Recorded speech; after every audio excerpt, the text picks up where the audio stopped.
தீண்டாமை கடைபிடிக்கப்பட்டு கோயிலுக்குள்ள வராதுன்னு சொன்ன ஒரு சமூகத்தை சேர்ந்தவர் தமிழிசை சவுந்தரராஜன். அவங்க பாட்டி ரவிக்கு அணிய முடியல. தமிழ்நாட்டில் சாதியே கிடையாது. பவன் கல்யாண் அவர்கள் வந்தாங்க. வந்துட்டு அவர் சொன்னது என்னன்னா, அந்த இஸ்லாமிய மதம், கிறிஸ்துவ மதம்லாம் வெளிநாட்டு மதம், அதெல்லாம் இங்கே கிடையாது, இந்து மதம் மட்டும்தான் மதம்ன்ற மாதிரி ஒரு வார்த்தை விட்டுருக்காரு. அந்த ஆளுக்கு என்ன தெரியும்? பவன் கல்யாண் யாருங்க? பவன் கல்யாணம் என்பவன் தமிழ்நாட்டிற்கு வருகை தந்து மதுரையில் பசுமன் முத்துராமலிங்க தேவரை இழிவுபடுத்திட்டு போயிட்டான். ரத யாத்திரை என்கின்ற பெயரில் ரத்த யாத்திரை நடத்தி தான் பாரதிய ஜனதா கட்சியை வளர்த்தாங்க. அப்புறம் ராமனை கையில் எடுத்தாங்க, பாபர் மசூதியை இடித்தாங்க, கல்கத்தாவில் காளியை கையில் எடுத்தாங்க, ஒரிசாவில் பூரி ஜெகநாதர். அந்த கோயில் பிரச்சனையில் தமிழ்நாட்டு மக்களே ரொம்ப தரக்குறைவாக இழிவாக பேசினாங்க. திருட்டு பட்டம்லாம் கட்டினாங்க அமித்ஷா போன்ற ஆட்கள்லாம். அப்படி கோயிலுக்கு சொந்தமான நிலங்களை அந்த ஊரில் வலுத்த சாதியை சேர்ந்தவர்கள், சாதி ஆதிக்கம் செய்யக்கூடியவர்கள் தலைமுறையாக அந்த கோயில் நிலங்களை ஆட்டையை போட்டு வச்சுருந்தாங்க. இப்போ என்னுடைய முன்னோர்களுக்கு மறுக்கப்பட்ட அந்த வழிபாட்டு உரிமை இன்றைக்கு அதே கோயிலில் நான் போய் அது ஒரு அதிகாரியாக உட்கார்றேன். அதே கோயிலில் எனக்கு மரியாதை கிடைக்குது. வாங்க சார், சேர் எடுத்து போடுறான்.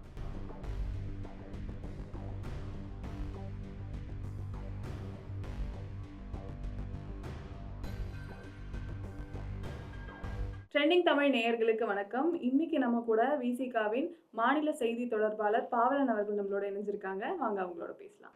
வணக்கம் சார். வணக்கம். ஸோ பாஜகவினுடைய முருகன் மாநாடு மதுரையில் நடந்து முடிஞ்சிருக்கு. அதில் 6 தீர்மானங்கள் வச்சுருக்காங்க. அதில் பல பேருக்கு நிறைய குழப்பங்களும் இருக்குது. முதல்ல பார்த்தீங்கன்னா, பஹல்காம் தாக்குதலுக்கு பதிலடி கொடுத்ததுக்காக மோடிக்கு வாழ்த்து தெரிவிச்சிருக்காங்க, பாராட்டு தெரிவிச்சிருக்காங்க. முருகனுக்கும் மோடிக்கும் என்ன சம்பந்தம் அப்படின்ற கேள்வி எல்லாருக்கும் இருக்கு இல்லையா? உங்களுடைய கருத்து என்ன? உங்களுக்கு வடக்கு எடுத்துக்கிட்டிங்கன்னா, தொடக்கத்தில் விநாயகர் சதுர்த்தியை கையில் எடுத்து மிகப்பெரிய ஒரு வன்முறையை கட்டவிழ்த்து விட்டு வட இந்தியா முழுவதும் ஒரு கலவர பூமியை உருவாக்கி ரத யாத்திரை என்கின்ற பெயரில் ரத்த யாத்திரை நடத்தி தான் பாரதிய ஜனதா கட்சியை வளர்த்தாங்க. அப்புறம் ராமனை கையில் எடுத்தாங்க, பாபர் மசூதியை இடித்தாங்க, கல்கத்தாவில் காளியை கையில் எடுத்தாங்க, ஒரிசாவில் பூரி ஜெகநாதர். அந்த கோயில் பிரச்சனையில் தமிழ்நாட்டு மக்களே ரொம்ப தரக்குறைவாக இழிவாக பேசினாங்க. திருட்டு பட்டம்லாம் கட்டினாங்க அமித்ஷா போன்ற ஆட்கள்லாம். இப்படி அந்தந்த மாநிலங்களில் செல்வாக்கு பெற்ற கடவுள்களை கையில் எடுத்து பிரச்சனை பண்ணுறது. கேரளாவில் ஐயப்பன் கோயில் பிரச்சனை கையில் எடுத்தாங்க, அங்கேயும் வளர முடியல. இப்போ தமிழ்நாடு பிற மாநிலங்களை காட்டிலும் கல்வி, வேலைவாய்ப்பு, பொருளாதாரம் போன்ற விஷயங்களில் முன்னேறி இருக்கிற ஒரு மாநிலம். அடுத்து பகுத்தறிவு கொள்கையோடு இயங்கக்கூடிய ஒரு மாநிலம். ஒன்றிய அரசனுடைய இந்த சனாதன கொள்கைக்கு நேர் எதிராக தன்னுடைய நிலைப்பாட்டை உறுதி செய்யக்கூடிய ஒரு மாநிலம்.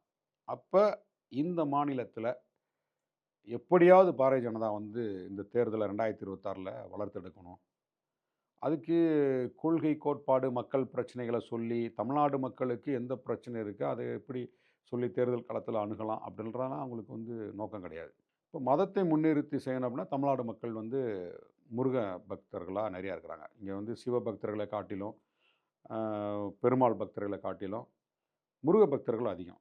அப்போ தமிழ் கடவுள் முருகனை கையில் எடுத்தால் இது ஈஸியாக சாதிக்கலாம்னு நினச்சி தான் அவங்க இந்த வேலையை கையில் எடுக்கிறாங்க. முருகனை ஒரு கடவுளாக முன்னிறுத்துகிறாங்க.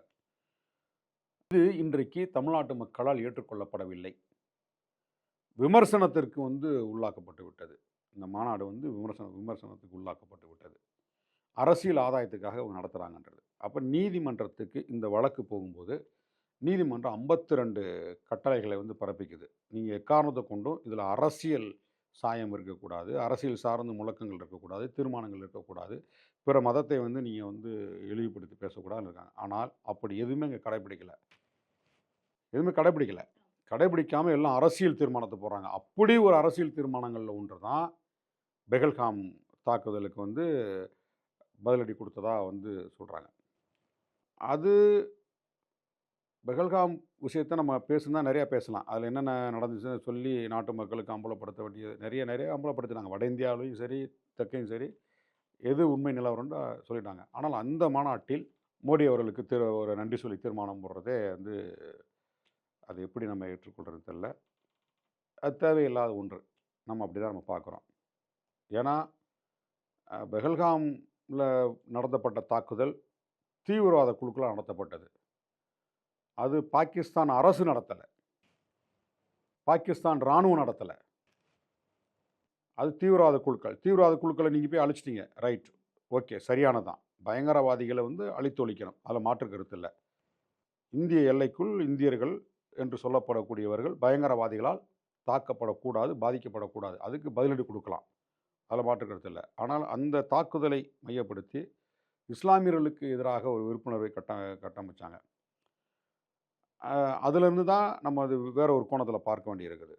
அப்படி தான் வந்து இந்த தீர்மானம் வந்து ஒரு அரசியல் சாயத்தோடு அது போடப்பட்டது. இப்படி நிறைய அங்கே இயற்றப்பட்ட எல்லா தீர்மானங்களுமே அரசியல் சாயப்பட்டது தான்.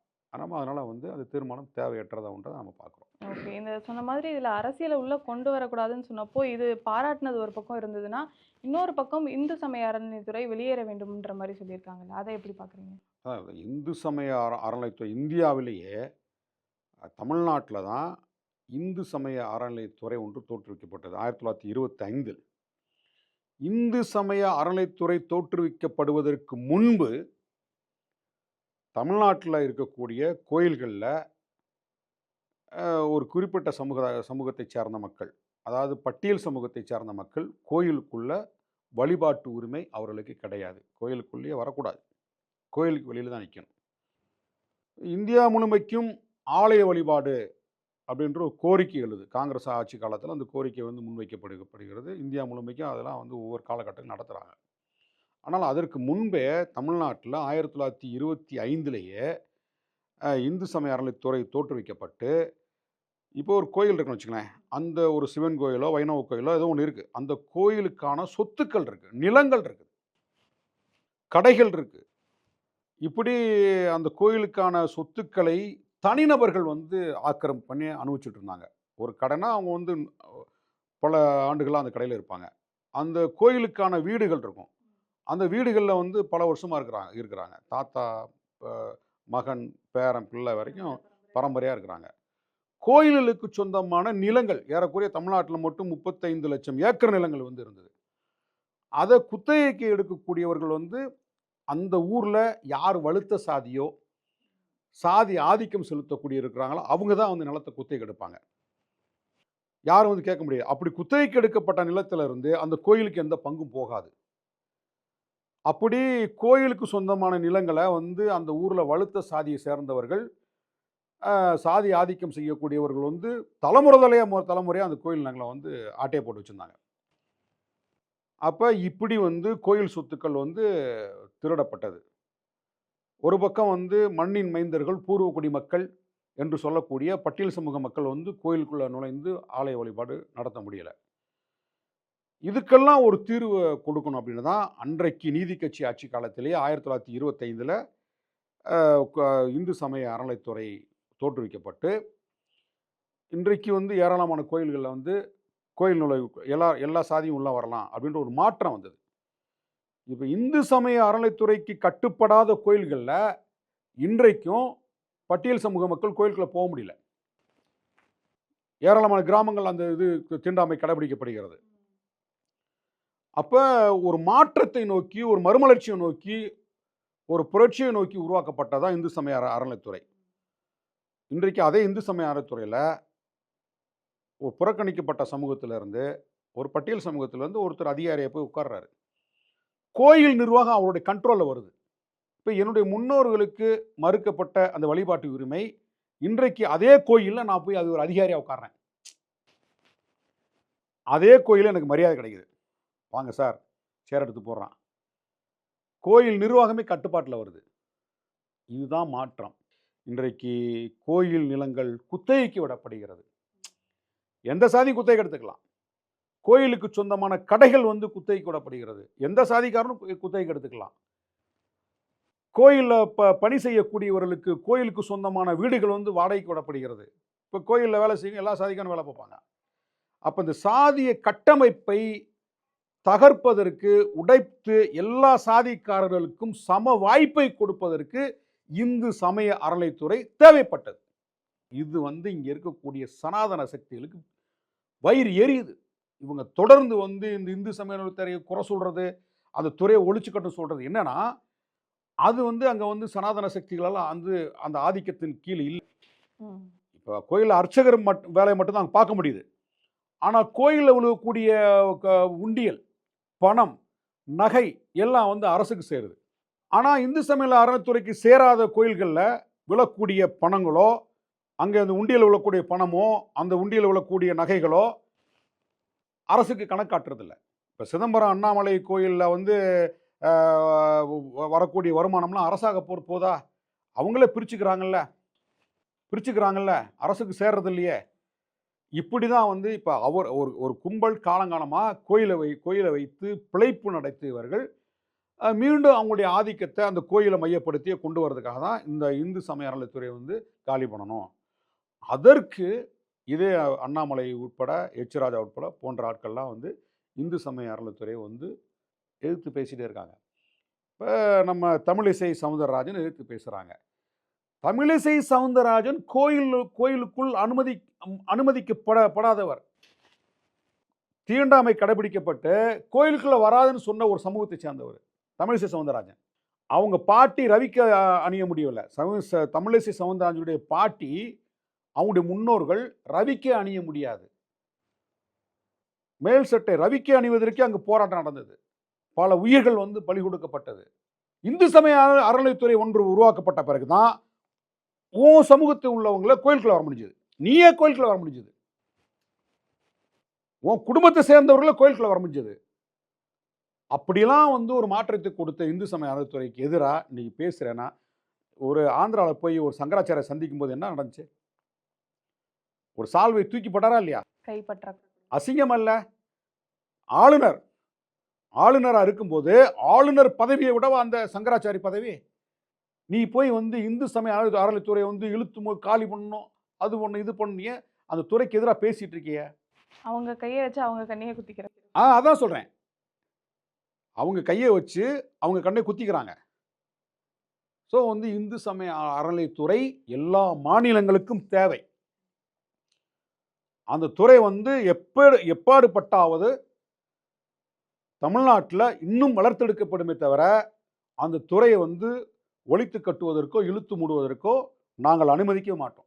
கண்டிப்பா. சொன்ன மாதிரி நம்ம தமிழகத்துல சமூக நீதியை நிலைநாட்டுறதுக்கு இந்து சமய அறநிலைத்துறை எவ்வளவு முக்கிய பங்கு வகிக்குதுன்றத சொல்லியிருந்தீங்க. இப்ப இன்னொரு தீர்மானத்துல திருப்பரங்குன்றம் மலையானது முருகனுக்கானது அப்படின்ற மாதிரி சொல்லியிருக்காங்க இல்லையா? அதை பத்தின குன்றுதோறும் குமரன் அப்படின்னா, பழனி இதில் நம்ம திருப்பதி இருக்குல்ல, திருப்பதி ஒரு காலத்தில் 1956 வரை தமிழ்நாட்டிற்கு சொந்தமான ஒரு பகுதி. தமிழ்நாடு தான் அது. 1956 மொழிவாரி மாநிலம் பிரிக்கப்பட்ட போது திருப்பதி வந்து ஆந்திராவில் போய் சேருது. அப்போ திருப்பதியில் இருக்கக்கூடிய வெங்கடாஜலபதி குன்றில் தானே இருக்காரு, மலையின் உச்சியில் தானே இருக்காரு. அவர் முருகனா? அங்கே முருகன் கோயில் கட்டலாமா? வாங்க கட்டுவோம். குன்றுதோறும் குமரன்னா இந்தியா முழுவதும் இருக்கக்கூடிய எல்லா குன்றுகளிலும் நீங்கள் முருகன் கோயிலை கட்டுவீங்களா? தமிழ்நாட்டில் சமண பௌத்தம் ஒரு காலத்தில் இந்தியா முழுவதும் சமண பௌத்தம் வளர்ந்தோங்கி இருந்தது. சமண மன்னர்கள், அதாவது வந்து பௌத்த மன்னர்கள் இந்த நாட்டை ஆண்டாங்க. அசோக பேரரசு மிகப்பெரிய வந்து பௌத்த பேரரசு. மௌரிய பேரரசு இந்தியா முழுமைக்கு பரந்த நிலப்பரப்பை வந்து கட்டி ஆண்டாங்க. மௌரிய பேரரசு முழுக்க வந்து பௌத்த பேரரசு தான்.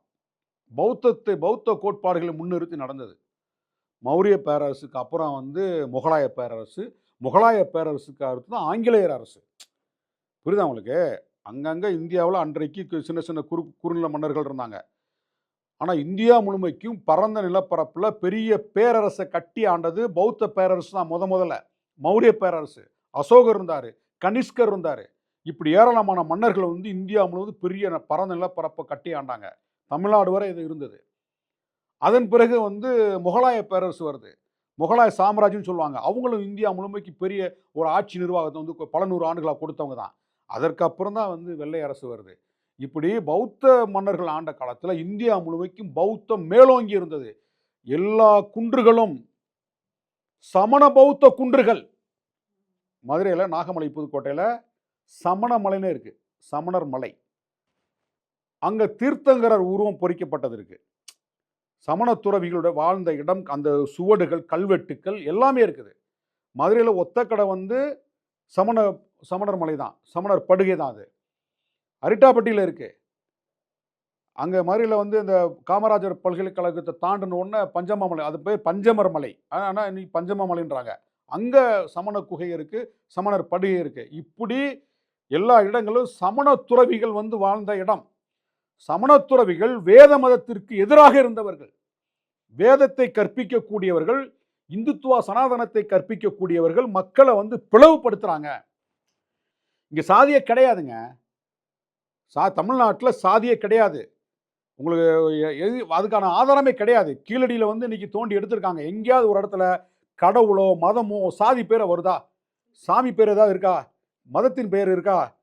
வழிபாடுகளுக்கான எந்த வழிபாட்டிற்கான எந்த சுவடுகளுமே இல்லை. நாகரிகமா வாழ்ந்ததற்கான வரலாற்று ஆதாரங்களை வந்து எடுத்துட்டு இருக்காங்க. அதை பார்த்து வடக்க இருக்கக்கூடிய வயிறு எரியுது. அதை வந்து அந்த கீழடி ஆய்வு அறிக்கை வெளியிட மாட்டாங்க. சரி, அது ஒரு தனி சாப்டர். அப்படி இருந்த தமிழ்நாட்டில் எங்கேயுமே வந்து சாதி அடையாளமே கிடையாது. ஆனால் வேத மதத்தை முன்னிறுத்தி சனாதன கருத்துக்களை புகுத்தும் போது அதை எதிர்த்து கலகம் செய்தவர்கள் தான் சமண பௌத்த துறவிகள். அவர்கள் வாழ்ந்த இடம் தான் எல்லா குன்றுகளும். புரியுதுங்களா? எல்லா குன்றுகளும் சமண பௌத்தத்திற்கு உட்பட்டதுதான். அப்படி இருக்கும்போது நீ போய் குன்றுதோறும் குமரன்னா தேவையில்லை. 6 அறுபடை வீடு 6 இடத்துல உருவாக்கப்பட்டதா, ரைட், அதோட முடிச்சுக்கணும்.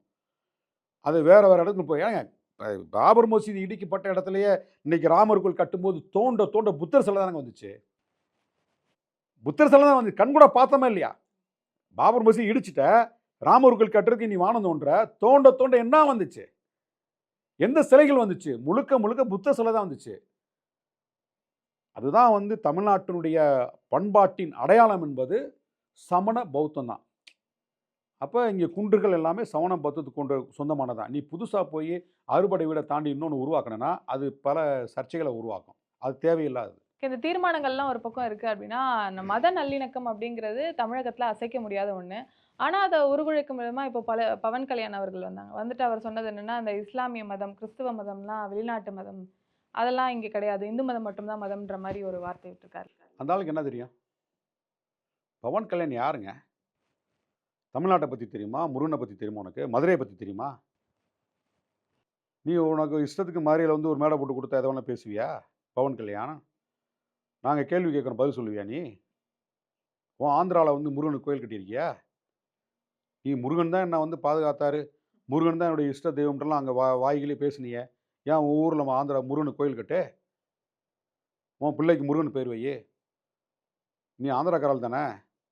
நீ முருகனை உயர்த்தி பிடிச்சா திருப்பதி கோச்சுக்க போகிறாரு. அப்போ திருப்பதி உனக்கு கடவுள் இல்லையா? திருப்பதி வேண்டாமா? என்ன பேசுறேன்னே தெரியலங்க அவருக்கு. ஏன் வந்து கிறிஸ்தவத்தை நோக்கி மக்கள் நகர்ந்தார்கள், ஏன் வந்து இஸ்லாத்தை நோக்கி மக்கள் நகர்ந்தார்கள்? உன்னால் பதில் சொல்ல முடியுமா?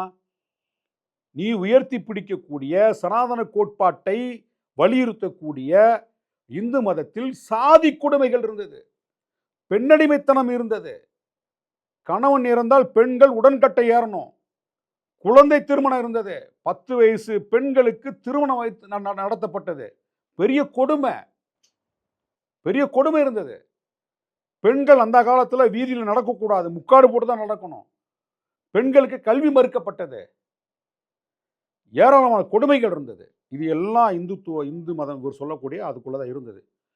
சாதி கொடுமைகள் இருந்தது. சாதி அடிப்படையில் பெண்கள் வல்லுறவு செய்யப்பட்டார்கள். சாதி அடிப்படையில் ஒரு குறிப்பிட்ட சமூகத்தை ஊரை விட்டு ஒதுக்கி வச்சாங்க. செருப்பு அணியக்கூடாது, பொது வீதியில் நடக்கக்கூடாது, பொது குளத்தில் தண்ணீர் எடுக்கக்கூடாது, வந்து கல்வி கற்கக்கூடாது, சட்டை போடக்கூடாது, இவங்க நிலத்தில் மட்டும்தான் கூலியாக இருக்கணும், அடிமையாக இருக்கணும்னு சொல்லிட்டு இந்த நாட்டில் மண்ணின் மைந்தர்களை, பூர்வக்குடி மக்களை நீங்கள் வந்து அடிமைப்படுத்தினீங்கல்ல, அந்த அடிமைத்தளத்திலிருந்து தன்னை தற்காத்து கொள்வதற்காக காலங்காலமாக வணங்கி வந்த கடவுளை தூக்கி எறிஞ்சிட்டு, காலங்காலமாக நான் என்னை இந்துன்னு சொல்கிறேன் அந்த அடையாளத்தை தூக்கி எறிஞ்சிட்டு, கிறிஸ்தவம் என்னை வந்து தோளில் தட்டி கொடுக்குது, தோளில் கையை போடுது, என்னை அரவணைக்குது, இஸ்லாம் என்னை சகோதரன் நான் ஏற்றுக்கிறது. அப்படி தான் போனாங்க கிறிஸ்தவத்தை நோக்கி, இஸ்லாத்தை நோக்கி. இந்த மக்கள் இந்தியாவிலேயே மதம் மாறினாங்கன்னா அடிமைத்தலையிலிருந்து தப்பித்துக் கொள்வதற்கு. அப்படி தான் இங்கே வந்து மத மாற்றம் நடந்தது, இன்றைக்கு நடந்து கொண்டிருக்கிறது. இந்த வரலாறுலாம் அவருக்கு தெரியாது. பவன் கல்யாணத்துக்கு என்ன தெரியும்? நீ வந்து மாரியில் வந்து பேசுகிற, நீ மாரியில் வந்து என்ன பேசுகிற? பசும்பொன் முத்துராமலிங்க தேவர். இப்போ வெள்ளை அரசை எதிர்த்து போராடியவர் தான் முத்துராமலிங்க தேவர், ஒரு சுதந்திர போராட்ட வீரர். அதே வந்து முத்துராமலிங்க தேவர் வந்து பல ஆயிரக்கணக்கான இளைஞர்களை வந்து படைக்கு அனுப்பி ஒரு படை உருவான பிறகு அந்த படைக்கு எதிராக யார் வேலை செஞ்சது? அதே வெள்ளைக்காரனும் சாவர்கரும் இங்கே இருக்கக்கூடிய இந்து மகா சபை சேர்ந்து தான் அந்த படைக்கு எதிராக போராடினாங்க. அப்போ முத்துராமலிங்க தேவருக்கு நேரெதிராக செயல்பட்டது எது? சாவர்கர், ஆர்எஸ்எஸ்காரர், இந்து மகா சபை. இந்த வரலாறுலாம் தெரியாது. முத்துராமலிங்க தேவர் வந்து முருகன் அவதாரம்னா என்ன இது? அவர் ஒரு சுதந்திர போராட்ட வீரர்ல, நீ அப்படிதான் அடையாளப்படுத்தணும். அவருக்கான வரலாறை பேசு. இது என்ன கேட்டால் அவர் முத்துராமலிங்க தேவரை இழிவுபடுத்தினார், கொச்சப்படுத்திட்டான். பவன் கல்யாணம் என்பவன் தமிழ்நாட்டிற்கு வருகை தந்து மதுரையில் வந்து பசுமன் முத்துராமலிங்க தேவரை இழிவுபடுத்திட்டு போயிட்டான். அவர் தலைவருங்க, அவர் விடுதலை போராட்ட வீரருங்க, ஒரு பேச்சாற்றல் உள்ளவருங்க. அப்படிதான் நம்ம மக்கள்கிட்ட அந்த வரலாறு எது உண்மை வரலாறு அப்படிதான் அடையாளப்படுத்தணும். அந்த கருத்துலேருந்து நம்ம மாறுபட வேண்டியிருக்கு.